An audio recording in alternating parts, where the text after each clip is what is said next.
Hello guys, welcome back to my channel Shivang Tech. तो आज हम करेंगे मेरे एक्सरसाइज 4.1 को जैसे डिस्कस। तो बने रहे वीडियो में, तो देखते हैं किस तरह होगी। तो लेट्स डिस्कस।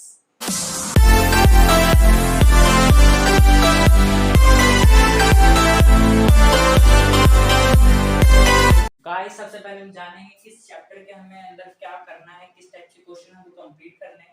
सबसे पहले इस चैप्टर के बारे में जानेंगे। जैसे चैप्टर का नाम है क्वाड्रेटिक इक्वेशन। अगर आपको याद होगा, हमने चैप्टर नंबर 2 में क्वाड्रेटिक पॉलिनोमियल्स पढ़े थे। तो ये उन्हीं से रिलेटेड है। बस वो पॉलिनोमियल्स के ऊपर था, ये इक्वेशन के ऊपर है। अब पॉलिनोमियल्स और इक्वेशन में से फर्क होता है कि पॉलिनोमियल्स और जो इक्वेशंस होती है हमारी, वो जीरो के इक्वल होती है, बाकी सब सेम होता है।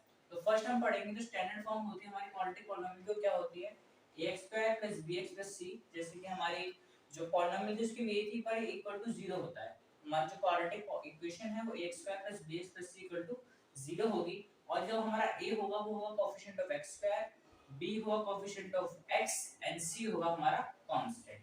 सेकंड करेंगे हम फार्मूला ऑफ क्वाड्रेटिक इक्वेशन। मतलब जो हमारा फार्मूला होता है क्वाड्रेटिक इक्वेशन के लिए, जिससे हम इसको फाइंड करेंगे, वो क्या होता है। ये भी एकदम पॉलिनोमियल की तरह सेम ही है। x² minus sum of roots, मतलब जो रूट्स का मतलब है यहाँ पे जो हमारे जीरोस थे क्वाड्रेटिक पॉलिनोमियल में, वो यहाँ पे अब रूट्स करे जाएंगे। तो sum of roots multiply by x plus product of roots equal to 0। इस तरह हम क्वाड्रेटिक पॉलिनोमियल को फाइंड करेंगे। थर्ड है यहाँ इसके नई चीज है जो कि इक्वेशंस के अंदर होती है, डिस्क्रिमिनेंट। फर्स्ट ऑफ ऑल हम जानेंगे डिस्क्रिमिनेंट होता क्या है। डिस्क्रिमिनेंट का मतलब होता है कि एक ऐसा फॉर्मूला जो कि हमें बताए कि जो हम इक्वेशन हम सॉल्व करने जा रहे हैं उसके रूट्स हैं या नहीं है। अगर हैं तो हम कहेंगे उनको रियल रूट्स, और जो नहीं है उनको कहेंगे अनरियल। अनरियल या नॉट रियल रूट्स हम उनको वो कहेंगे। तो फर्स्ट जानेंगे हम डिस्क्रिमिनेंट डी का। डिस्क्रिमिनेंट को हम डी से डिनोट करते हैं और इसका फॉर्मूला होता है b² - 4ac। ये बहुत ही इंपॉर्टेंट फॉर्मूला है, इसको याद रखिएगा, आगे भी काम आएगा। b² - 4ac। अब इसमें कुछ कंडीशंस होती हैं जो कि हमारा डिस्क्रिमिनेंट होता है। तो फर्स्ट कंडीशन क्या है हमारी कि जो हमारा डिस्क्रिमिनेंट है d है, अगर वो 0 से बड़ा आता है, 0 के इक्वल आता है, तो हमारे रूट्स रियल होंगे। रियल होने का मतलब है कि उस इक्वेशन का सॉल्यूशन होंगे। तो इसके अंदर दो कंडीशन है। जो हमारी फर्स्ट कंडीशन है रियल रूट्स होने के बाद अगर वो 0 के इक्वल आते हैं, अगर हमारा जो डिस्क्रिमिनेंट है, जो ये फॉर्मूला है, अगर ये 0 के इक्वल आता है वैल्यूज रखने पर, जो यहाँ पे b² - 4ac b4 जो ac b है वो हम यहाँ से लिया है a coefficient of x² b coefficient of x, ये कांस्टेंट जो यहाँ पे वैल्यू होंगे वो हम इनमें पुट करेंगे। और अगर वो 0 के इक्वल है उससे बड़ी आती है तो रूट्स हमारे रियल होंगे।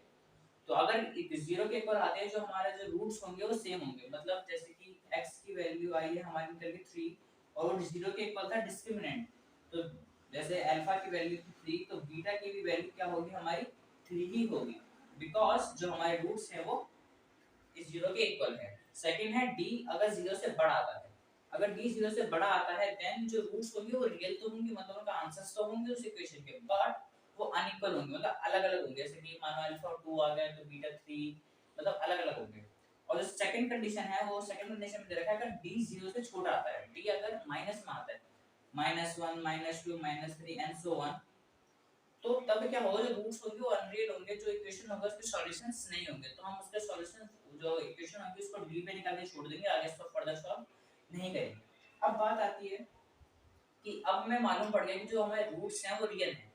तो अब हम उन्हें फाइंड कैसे करेंगे क्वाड्रेटिक इक्वेशन में। तो यहाँ पे क्वाड्रेटिक फार्मूला होता है हमारे पास, जो कि क्या होता है x, मतलब ये 0 पर डिनोट कर रहा है, जो कि हमारे रूट्स है इस वाले एक्सिस यूनिट में, क्या है -b plus minus √d/2a। -b मतलब coefficient of x, root d मतलब जो d निकलेगा हमारा उसको हम रूट में रखेंगे, और 2a a की value coefficient of x²।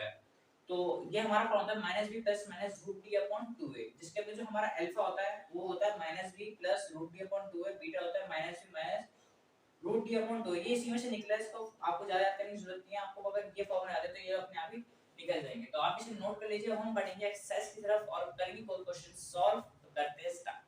Now guys, अब हम डिस्कस करेंगे हमारी एक्सरसाइज, जो कि फर्स्ट एक्सरसाइज हमारी एक्सरसाइज 4.1। इसका क्वेश्चन नंबर फर्स्ट देखेंगे।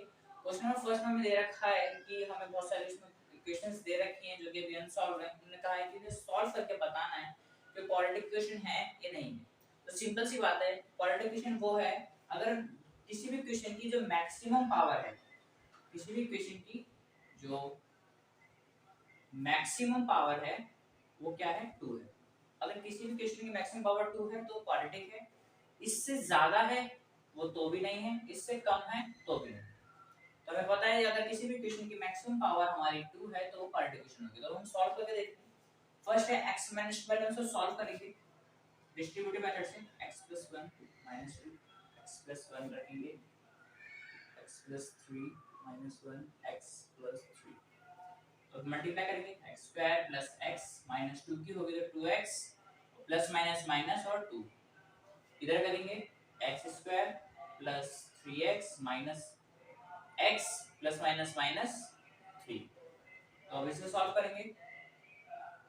x² यहाँ पे हमारा बचेगा 2x में से 1x गए और माइनस का साइन बढ़ा है तो माइनस का साइन आएगा और यहाँ पे आएगा x - 2। इनको भी सॉल्व करके हम इधर ही ले आते हैं। जो हमारा x² है यहाँ पे ये प्लस का इधर आके क्या हो जाएगा माइनस का हो जाएगा।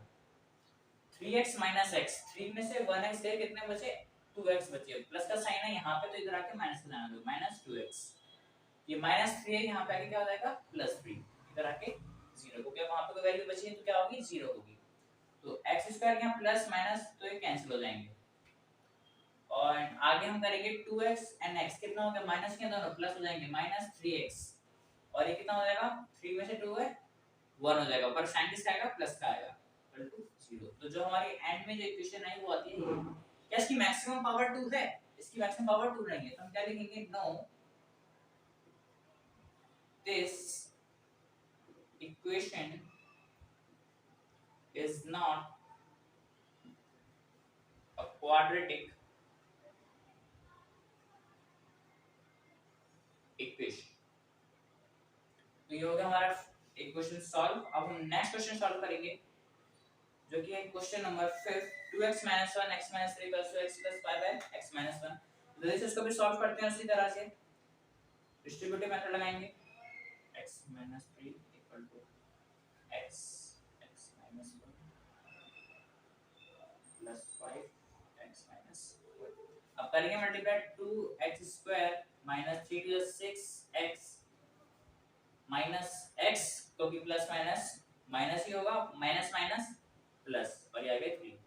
यहाँ पे करेंगे x², ये माइनस का साइन है -1, तो क्या आएगा -x + 5x + -5।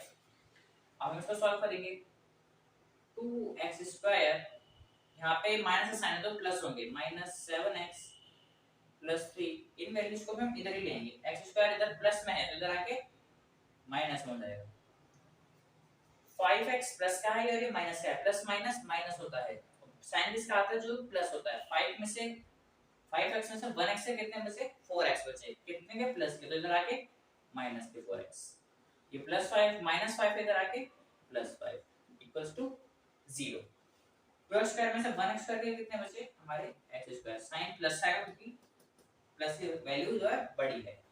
7x और इधर है 4x, माइनस के दोनों हैं तो ये क्या हो जाएंगे ऐड हो जाएंगे -11x, और यहाँ पे क्या है हमारा 3 है और इधर 5, और ये दोनों प्लस के तो ये भी प्लस हो जाएंगे, तो क्या आ गया हमारा x² - 11x + 8। इसकी मैक्सिमम वैल्यू कितनी है, इसकी मैक्सिमम वैल्यू जो पावर है वो कितनी है 2 है, मैक्सिमम पावर 2 है तो हमें पता है yes this equation is a quadratic equation। I hope आपको क्वेश्चन समझ आया होगा, आप इसे नोट कर लीजिए और इसके और भी पार्ट्स हैं आप खुद करके सॉल्व करके देखिए, अगर आपको नहीं होते हैं तो आप कमेंट्स में लिख के दीजिए, मैं उसको सॉल्व करवा दूंगा। तो अभी आप इसे नोट कर लीजिए। नाउ गाइस अब हम डिस्कस करेंगे जो हमारे एक्सरसाइज 4.1 की वर्ड प्रॉब्लम्स हैं उनको वन बाय वन। तो ये हमने क्वेश्चंस लिखे हैं, हम वन बाय वन करके सबको सॉल्व करेंगे। तो अभी अब आता है क्वेश्चन नंबर फर्स्ट, क्योंकि area of rectangular plot is 500 metre square, length of plot is 1 more than twice its breadth. इसमें क्या है कि जो हमें रेक्टेंगुलर प्लॉट दे रखा है इसका जो एरिया है वो 500 मीटर स्क्वायर एंड जो इनकी लेंथ और ब्रेथ रिलेशन दे रखा है कि जो हमारी लेंथ है उसकी ब्रेथ की ट्वाइस से 1 मोर ज्यादा है, तो हमें लेंथ और ब्रेथ फाइंड करनी है। तो अभी हम फाइंड करते हैं क्वेश्चन नंबर फर्स्ट जो कि इस तरह। नाउ गाइस जो हमारा क्वेश्चन नंबर सेकंड का फर्स्ट पार्ट है वो इस तरह होगा, हमें उसमें रेक्टेंगुलर प्लॉट का हमें एरिया दे रखा था जो कि 528 मीटर स्क्वायर और हमें लेंथ और ब्रेथ का रिलेशन दे रखा था, तो अभी हमें इनके बारे में पता नहीं है तो हम लेट कर लेंगे इनको। तो लेट ब्रेथ होगी हमारी x मीटर और रिलेशन के अकॉर्डिंग लेंथ क्या होगी हमारी 2x 1 मीटर। नाउ हम अकॉर्डिंग टू क्वेश्चन करेंगे। तो हमें जैसे कि पता है कि लेंथ इनटू ब्रेथ क्या होता है हमारी एरिया ऑफ रेक्टेंगुलर का फॉर्मूला होता है, तो हम उसी तरह इसको लिख देंगे। लेंथ है हमारी 2x 1 और ब्रेथ है हमारी x 528 मीटर स्क्वायर। अब इसी में मल्टीप्लाई करेंगे x की 2x में 2x स्क्वायर, x की 1 में होगी x और 528 इधर प्लस में था तो इधर आके माइनस में होगा, तो इधर 0 बचा हमारा। अब हम क्या करेंगे, इसको हम दो मेथड से सॉल्व कर सकते थे। एक था हमारा वही जब हमने देखा था क्वाड्रेटिक मेथड और दूसरा था प्राइम फैक्टराइजेशन। प्राइम फैक्टराइजेशन इसको हम मिडिल टर्म स्प्लिट भी कहते हैं, middle term split middle term split method है। ये तो मेथड होते हैं जो हमने अभी देखा। अभी हमें कुछ स्पेशली कह रखा कि हमें क्वाड्रेटिक से सॉल्व करना है, किससे सॉल्व करना है, तो मिडिल टर्म स्प्लिट जो है वो हमारा इजी होता है, तो हम इसलिए इससे सॉल्व करेंगे। तो नाउ हम करते हैं क्वेश्चन सॉल्व। तो इसी तरह से 2x² + x - 520, अभी हम इसको इस वाले मेथड से सॉल्व करेंगे मिडिल टर्म स्प्लिट से। तो उसमें क्या होगा, हम दोनों की मल्टीप्लाई 520 और 2 की मल्टीप्लाई करेंगे और दोनों की मल्टीप्लाई करके जो भी आंसर आएगा हमारा उसको बीच वाले जो हमारा वैल्यू है b की उसके अकॉर्डिंग हमें लाना है। जैसे जब हमने इन दोनों की मल्टीप्लाई करी 33 22 32 के फैक्टर आए एंड अगर हम 30 और 32 को माइनस करेंगे 30 और 32 हमारा 1x आ जाएगा जो कि इसके अकॉर्डिंग जो कि इसके इक्वल होगा। तो हमने वही लिख दिया है। फिर हमने इन ब्रैकेट्स को ओपन किया 2x² + 33x - 32x - 528 = 0। नाउ अब हम क्या करेंगे, इनमें से हमें कॉमन लेना होगा, इन दोनों में से और इन दोनों में से कॉमन लेना होगा और जो ब्रैकेट में जो वैल्यू आनी चाहिए वो हम सेम ही आनी चाहिए, ये इसका रूल है मल्टीपल स्प्लिट का। तो जैसे हमने x कॉमन लेगा, हमने से x कॉमन ले तो क्या आया पे 2x, क्योंकि अब x² था तो 2x आ गया और 33। यहां से हम 16 कॉमन लेंगे, 16 2 जा 32, माइनस माइनस प्लस आएगा, यहां पे माइनस माइनस प्लस आएगा एंड 16 33 जा 528 होता है, जो कि हमने मल्टीप्लाई करके आप रफ में करके आप निकाल सकते हैं। तो हमारी ये दोनों ब्रैकेट सेम है तो ब्रैकेट एक जगह लिख देंगे और इनका जो ब्रैकेट बनेगा उनको एक जगह लिख देंगे। ये क्या है हमारे 0 के इक्वल है, तो दोनों को 1 बाय 1 0 के इक्वल रखेंगे। 2x + 30 = 0, x - 16 = 0। अब हम इनको फर्दर सॉल्व करेंगे। जो हमारा 33 गया वहां पे माइनस हो गया और यहां पे मल्टीप्लाई में है 2 तो वहां जाके डिवाइड हो गया और यहां पे माइनस में वहां जाके प्लस में हो गया। तो सो क्वेश्चन उठता है कि x = 16 हमारा आंसर क्यों है, ये क्यों नहीं। अगर मान के चलिए अगर यहां पे माइनस ना होता तो हम एक बार उसका आंसर मान नहीं सकते, बट क्या मैं आप सोचिए क्या मेजरमेंट कभी माइनस में हो सकती है, नहीं हो सकती।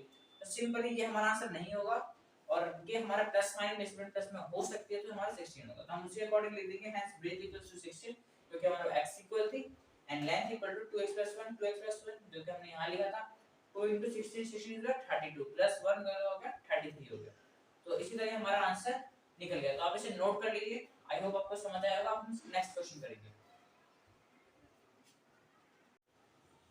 Now हम डिस्कस करेंगे क्वेश्चन नंबर सेकंड, जो कि है the product of two consecutive positive, ये पॉजिटिव है, positive integer is 306, we need to find integer.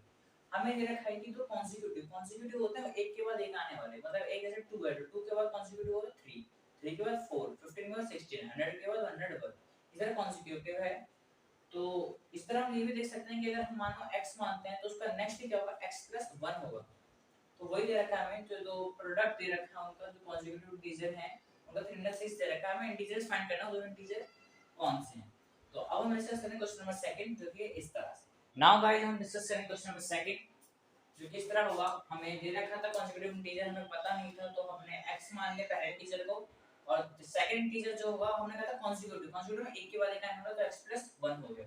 According to question करेंगे उन दोनों का प्रोडक्ट क्या है 306 है, तो हम उसी तरह करेंगे।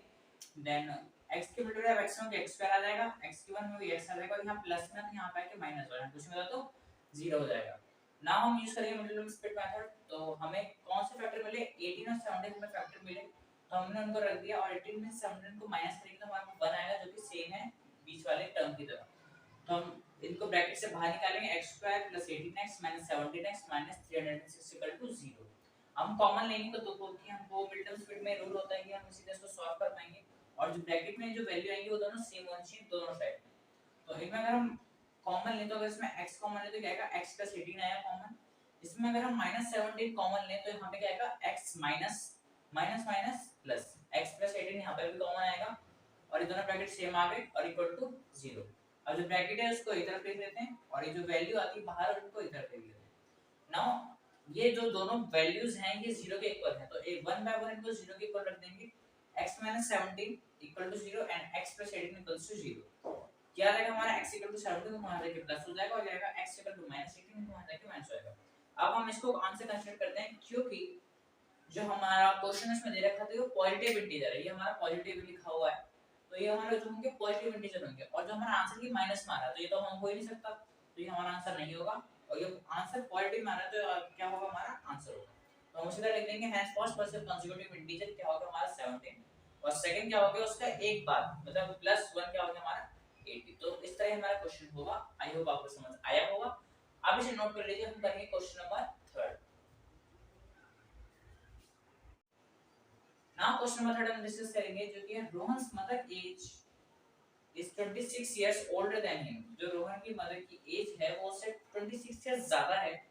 The product of their ages is 3 years from now will be 360। जो उनकी एजेस का जो प्रोडक्ट होगा आज से 3 साल बाद का वो होगा हमारा 360 होगा। हमें रोहन की प्रेजेंट एज फाइंड करनी है। तो हम डिस्कस करेंगे क्वेश्चन नंबर 3 जो कि है इस तरह से। नाउ गाइस हम डिस्कस करेंगे क्वेश्चन नंबर 2 का थर्ड पार्ट जो कि इस तरह होगा। जैसे कि हमने देखा हमें रोहन की एज इस क्वेश्चन में फाइंड करनी है और फाइंड करने के लिए हमें उनकी मदर की एज के साथ उनका रिलेशन दे रखा है उनकी एज का। तो हम उसका यूज करके इस क्वेश्चन को सॉल्व करेंगे। तो किस तरह होगा, तो हमें रोहन की एज नहीं पता तो हम रोहन की एज को लेट कर लेंगे। Let present age of Rohan कितनी हो गई x इयर्स होगी। सो तो उसी की तरह हमें जो रिलेशन दे रखा है हम उसका यूज करेंगे। Then present age of our mother, हमें रिलेशन दे रखा था कि रोहन की जो भी प्रेजेंट एज है उसकी मम्मी की एज से 26 इयर्स ज्यादा है, तो हमने वही बना लिया x 26 इयर्स, तो उनकी मदर की एज आ गई। तो इसी तरह अकॉर्डिंग टू क्वेश्चन करेंगे। क्वेश्चन में दिया था 3 इयर्स लेटर मतलब 3 साल बाद जो रोहन की एज होगी और उनकी जो मदर की एज होगी उन दोनों का जो मल्टीप्लाई होगा वो 360 होगा। तो इसी तरह 3 साल बाद मतलब जैसे कि प्रेजेंट एज किसी की भी मानिए 12 साल है और 3 साल बाद उसकी क्या हो जाएगी 15 साल हो जाएगी, उसमें 3 जुड़ जाएगा। इसी तरह इसी लॉजिक के अकॉर्डिंग तो रोहन की क्या हो जाएगी x 3 और रोहन की मदर की क्या हो जाएगी x 26 तो 3 प्लस 3 कितना हो जाएगा x 29। तो अब इसका यूज करेंगे। हम इनकी मल्टीप्लाई करेंगे तो कितना x से x स्क्वायर x 29 29x 3 और x 3x और 3 और 29 की क्या होगी 87 और यहाँ पे 360 लिखा हुआ है। अब क्या करेंगे तो इनको प्लस करेंगे 32x आ जाएगा और ये यहाँ पे प्लस में इधर आके माइनस में, तो ये हो जाएगा। नेक्स्ट लेवल में क्या करेंगे x स्क्वायर ऐसे आ गया 32x और इसमें इसको माइनस किया -273 हमारा आ गया। आज हम इसको मल्टीप्लाई करके इसके इनके फैक्टर निकालेंगे तो 39 और 7 इसके फैक्टर आते हैं, हम उनका यूज करेंगे। तो हम इसको b की जगह दे देंगे 39 - 7 जो 32x के भी इक्वल है और उसके मल्टीप्लिकेशन की भी इक्वल है। तो सीधा कर देंगे x square plus 39x bracket open करेंगे -7x - 273 0। नाउ हम क्या करेंगे कॉमन लेंगे, x को कॉमन ले क्या होगा x 39 यहां -7 को कॉमन लिया x 39 0। यहां पे x 39 एक तरफ आ गया x - 7 एक तरफ आ गया इक्वल टू 0। x 39 को अगर हम 0 के इक्वल रखेंगे तो x - 39 आएगा, x - 7 को 0 के इक्वल रखेंगे तो क्या आएगा हमारा x = 7। अब इसको हम मान से क्वेश्चन नहीं कर सकते क्योंकि माइनस में एंड हमें पता है कि जो एज होती है वो माइनस में कैलकुलेट नहीं हो सकती। तो ये हमारा आंसर हो गया। तो यही हमारा आंसर आ गया। Hence present age of Rohan कितना हो गया 7 इयर्स, क्योंकि हमने x रोहन की एज मानी थी तो x का आंसर 7 है तो रोहन की एज क्या आ गई 7 इयर्स। आई होप आपको ये क्वेश्चन समझ आया होगा। आप इसे नोट कर लीजिए। हम नेक्स्ट क्वेश्चन करेंगे जो कि question number 4। Now question number 4, a train travels a distance of 480 km at a uniform speed. If the speed had been 8 km less, then it would have taken 3 years more to cover the same distance.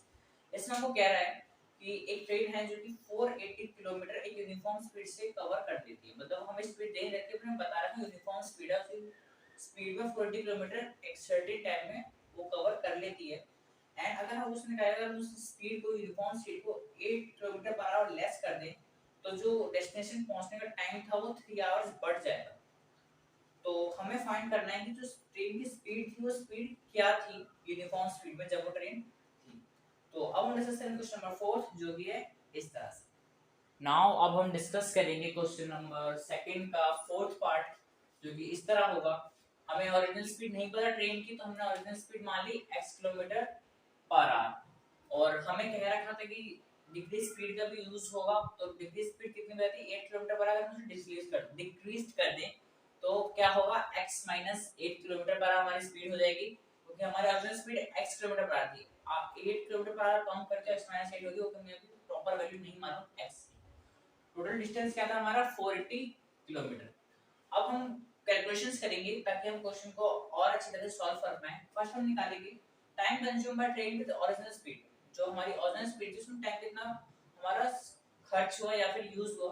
आपको अगर याद हो, हमें formula पढ़ा था previous classes में, जो कि था distance equal to speed into time. ये हम सबको पता है, distance equal to speed into time. But अगर हमें टाइम निकालना हो तो क्या करेंगे, हम इसको मल्टीप्लाई में आ जाके डिवाइड में हो जाएगा डिस्टेंस अपॉन स्पीड। इसी फॉर्मूला को हमने इसमें किया है। तो किस तरह होगा, time consume by train with original speed.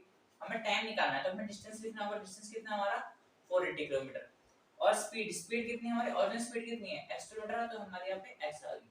Now करेंगे time consume by train with degree speed. अब कम स्पीड में कितना टाइम लिया होगा ट्रेन ने, तो वही डिस्टेंस क्या 480, बट जो स्पीड होगी वो इस बार कम हो चुकी है, जो कि है x माइनस 8 यहां पे अब आ गई। इतना टाइम उसने कंज्यूम किया हमारा। ओके, नाउ अब हम फॉर्मूला क्वेश्चन करेंगे। जो अब मेन पार्ट है क्वेश्चन का वही होता है, ज्यादातर बच्चे यहीं पे गलती करते हैं। इसमें क्या होता है, उन्हें यहाँ पे पता लगाना होता है कौन सी चीज आगे आएगी, कौन सी चीज मतलब पीछे आएगी, मतलब किसमें से किसको माइनस करना है। इसमें सबसे ज्यादा बच्चे कंफ्यूज होते हैं। अब यहाँ पे ध्यान से एक तरीका है, अगर यहाँ पे प्लस का साइन है, जैसे कि मानो नीचे की डिनोमिनेटर में होता 480 अपॉन x प्लस 8। अगर ये प्लस होता, अगर हम सबको पता है अगर ये चीज बढ़ती है मतलब हमारा जो डिनोमिनेटर बढ़ता है, तो जो आंसर आएगा वो कम आएगा। और अगर ये माइनस है तो जो हमारा आंसर होगा ये कम होगा, तो आंसर क्या आएगा, ज्यादा आएगा। इसी तरह जो कि नॉर्मल वाली, जो कि इस वाली हम इससे इसको कंपेयर कर रहे हैं, अगर यहाँ पे प्लस होगा ये बढ़ेगा तो इसका आंसर कम आएगा इसके अकॉर्डिंग। यहाँ अगर माइनस होगा तो इसका आंसर ज्यादा आएगा इसके अकॉर्डिंग। तो हम इसके अकॉर्डिंग हम बात कर रहे हैं, तो यहाँ पे हमारा माइनस है, मतलब ये कम, तो हमारा जो आंसर आएगा ज्यादा आएगा। तो ये ज्यादा में से कम को हम माइनस करते हैं, नहीं तो जो हमारा आंसर होगा माइनस में आएगा। माइनस में आएगा तो हमारा टाइम होता है वो भी माइनस में हो नहीं सकता, तो फिर हमारा आंसर गलत हो जाएगा। तो वही यूज करेंगे 480 upon x minus 8 minus 480 upon x। उसने बताया था कि अगर उसकी स्पीड हम कम कर दें तो उसे 3 घंटे ज्यादा लगेंगे। तो 3 घंटे क्या हो गए, ये हो गए। ये सब टाइम है हमारा, तो टाइम के इक्वल टाइम हो गया हमारा। अब हम इसको सॉल्व करेंगे नॉर्मली जैसे हम उत्तर करते हैं। तो इसका एलसीएम लेंगे, कितना हो गया x स्क्वायर माइनस 8x, मतलब दोनों की मल्टीप्लाई होगी। अब इसमें से इसको माइनस करेंगे तो x की मल्टीप्लाई इधर होगी 480x, इनकी मल्टीप्लाई इधर होगी। माइनस का साइन है, इसका ध्यान रखे करना। 480x माइनस का and minus 8 minus minus plus 8 और 480 कितना हो गया 3840 हो गया हमारा।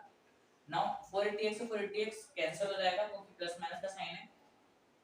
x स्क्वायर माइनस 8x इधर आ जाएगा 3 के साथ, और 3840 इधर पे इधर रहेगा। यहाँ पे मल्टीप्लाई में यहाँ के डिवाइड में इसको डिवाइड करेंगे 1280 आंसर आएगा हमारा। तो वो यहाँ प्लस में आएगा तो हम यहाँ पे आके माइनस हो गया हमारा। अब हम इनके फैक्टर्स निकालेंगे तो 40 और 32 आ रहे हैं, तो हम उनको लिख देंगे 40 और 32। अब क्या ब्रैकेट ओपन करेंगे तो यहाँ माइनस का साइन है। अगर यहाँ प्लस का होता तो कुछ चेंज नहीं होता, बट माइनस का साइन है बाहर, तो अंदर के साइन चेंज होंगे। प्लस में है तो माइनस में हो गया, ये माइनस है तो यहाँ पे आगे प्लस में होगा, माइनस माइनस प्लस होता है। अब यहाँ कॉमन लेंगे, x कॉमन लेंगे तो क्या होगा x 40 प्लस 32 कॉमन लेंगे तो हो गया x 40 ही आएगा इसका आंसर। और ब्रैकेट सेम आनी ही चाहिए इस जो रूल में होता है। x 40 और x 32 इक्वल टू 0। अब x 40 भी 0 के इक्वल है, x 32 भी 0 के इक्वल है। तो अगर हम इसको 0 के इक्वल रखेंगे x 40 को, तो x की वैल्यू क्या आएगी 40, और जब प्लस 32 को रखेंगे तो क्या आएगा -32। ये हमारा आंसर नहीं हो सकता। क्यों नहीं हो सकता, इसलिए नहीं हो सकता क्योंकि जो स्पीड है वो कभी माइनस में नहीं हो सकती।